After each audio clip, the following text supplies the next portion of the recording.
Thiruvananthapuram നെയ്യാറ്റിൻകരയിൽ cholera സ്ഥിരീകരിച്ചതോടെ പ്രതിരോധ പ്രവർത്തനങ്ങൾ ഊർജിതമാക്കി ആരോഗ്യവകുപ്പ്. നെയ്യാറ്റിൻകരയിലെ ഭിന്നശേഷിക്കാർക്കുള്ള കാരുണ്യ ഹോസ്റ്റലിൽ താമസിക്കുന്ന 13 വയസ്സുകാരനാണ് രോഗം സ്ഥിരീകരിച്ചത്. ഹോസ്റ്റലിൽ താമസിച്ചിരുന്ന യുവാവ് മരിച്ചത് കോളറ ബാധയെ തുടർന്നാണെന്നും സംശയമുണ്ട്. രോഗലക്ഷണങ്ങളോടെ 12 പേർ തിരുവനന്തപുരം മെഡിക്കൽ കോളേജ് ആശുപത്രിയിൽ ചികിത്സയിലാണ്.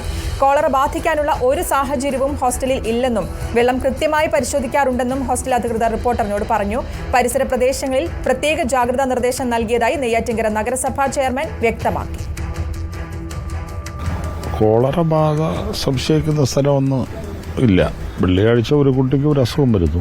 അതൊരു പരിശോധനയ്ക്ക് ആദ്യം ഹോസ്പിറ്റലിൽ കൊണ്ടുപോകുന്നു. ഇപ്പോഴും അവർ കോളറയാണെന്ന് നമ്മളോട് പറയുന്നില്ല, പക്ഷേ കോളറയുടെ സിംറ്റംസ് എന്നാണ് പറയുന്നത്. അപ്പം അതനുസരിച്ചുള്ള ചികിത്സയാണ് പിന്നെ മറ്റു കുട്ടികൾക്ക് നമുക്ക് കൊടുക്കാൻ കഴിയും. ഇവിടുത്തെ പരിശോധന അതിന് ശേഷം നമ്മളെ JHIമാരും ഡോക്ടർമാരും എല്ലാം ഇവിടെ സ്ഥിരമുണ്ട്. അവരെല്ലാം എല്ലാ ന്യൂക്കൻ കാർണർ പരിശോധിക്കുകയും റിപ്പോർട്ട് ഇടുകയും കൊടുത്തുകൊണ്ടിരിക്കുന്നു. ഇപ്പോഴും ഒരു മെഡിക്കൽ ഓഫീസറും ഇവിടെ തന്നെ ഉണ്ട്. ആ നിലവാരത്തിൽ നമ്മൾ ഇടപെടേണ്ട രീതിയിൽ ഇടപെടുന്നു. മാത്രമല്ല പരിസര പ്രദേശങ്ങളിലാകെ ഇതിൻ്റെ ഒരു അവയർനെസ്, ഇതാണ് സംഭവം, നിങ്ങൾ സൂക്ഷിക്കണം എന്നുള്ള രീതിയിലുള്ള നടപടികളും സ്വീകരിച്ചു വരുന്നു. ആദിൽ പാലോട് നൽകും വിശദാംശങ്ങൾ. ആദിൽ, കോളറ പടരാനുള്ള ഒരു സാഹചര്യവും ഇല്ലെന്ന് പറയുമ്പോഴും ഒരു കുട്ടിക്ക് സ്ഥിരീകരിച്ചിരിക്കുന്നു. ഈ യുവാവിന്റെ ആരോഗ്യനില സംബന്ധിച്ചുള്ള വിവരങ്ങൾ എന്താണ്? സ്ഥിരീകരണമുണ്ടോ ഇക്കാര്യത്തിൽ, അതോ സംശയം മാത്രമാണോ അത്?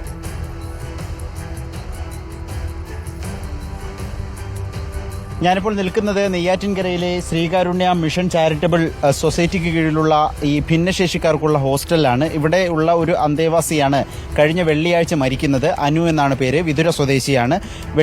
വ്യാഴാഴ്ചയോടെ തന്നെ പല വിധത്തിലുള്ള അസ്വസ്ഥതകൾ ഉണ്ടാകുന്നു. കോളറയുടെ തന്നെ ലക്ഷണങ്ങൾ ഉണ്ടാകുന്നു. പ്രധാനമായും വയറിളക്കവും ഛർദിയും ഉണ്ടാകുന്നു. അങ്ങനെ തിരുവനന്തപുരം ആശുപത്രിയിൽ മെഡിക്കൽ കോളേജിൽ പ്രവേശിപ്പിച്ചെങ്കിലും പിന്നീട് തിരിച്ച് ഹോസ്റ്റലിലേക്ക് എത്തുന്നു.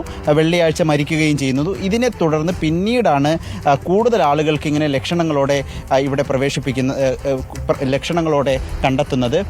കൂടുതൽ അന്തേവാസികൾക്ക് ലക്ഷണങ്ങൾ ഉണ്ടാകുന്നു. ആകെ 13 പേർക്ക് ഈ ലക്ഷണങ്ങൾ വയറിളക്കവും ഛർദിയും ഉണ്ടായതിനെ തുടർന്ന് വിവിധ ആശുപത്രികളിൽ പ്രവേശിപ്പിക്കുന്നു. ഒടുവിൽ 12 പേരിപ്പോൾ തിരുവനന്തപുരം മെഡിക്കൽ കോളേജ് ആശുപത്രിയിലും ഒരു കുട്ടി 10 വയസ്സുള്ള ഒരു കുട്ടി SAT ആശുപത്രിയിലുമാണുള്ളത്.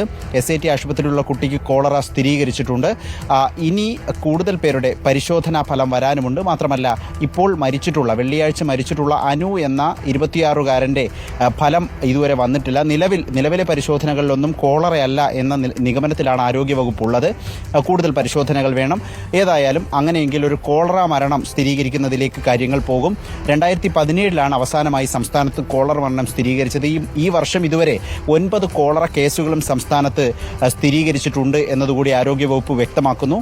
കൂടുതൽ പേർക്കുണ്ടാകുമോ എന്ന കാര്യത്തിലാണ് ഇപ്പോൾ സംശയമുള്ളത്. ഇവിടെ കടുത്ത ജാഗ്രതാ നിർദ്ദേശം ഇതിനുള്ളിലും, ഒപ്പം പ്രത്യേക ആരോഗ്യവകുപ്പിന്റെ പ്രത്യേക സംഘം ഇതിനുള്ളിൽ ക്യാമ്പ് ചെയ്യുന്നുണ്ട്. ഒപ്പം പരിസര പ്രദേശങ്ങളിലും കൂടുതൽ ജാഗ്രതാ നിർദ്ദേശം ആരോഗ്യവകുപ്പിന്റെ ഭാഗത്തുനിന്നും നഗരസഭയുടെ ഭാഗത്തുനിന്നും നൽകിയിട്ടുമുണ്ട്. ശ്രുതി, തിരുവനന്തപുരം നെയ്യാറ്റിൻകരയിലാണ് കോളറ സ്ഥിരീകരിച്ചത്. ഇതോടെ പ്രതിരോധ പ്രവർത്തനങ്ങൾ ഊർജിതമാക്കിയിരിക്കുകയാണ് ആരോഗ്യവകുപ്പ്. ആദിൽ പാലോടാണ് വിശദാംശങ്ങൾ നൽകിയത്.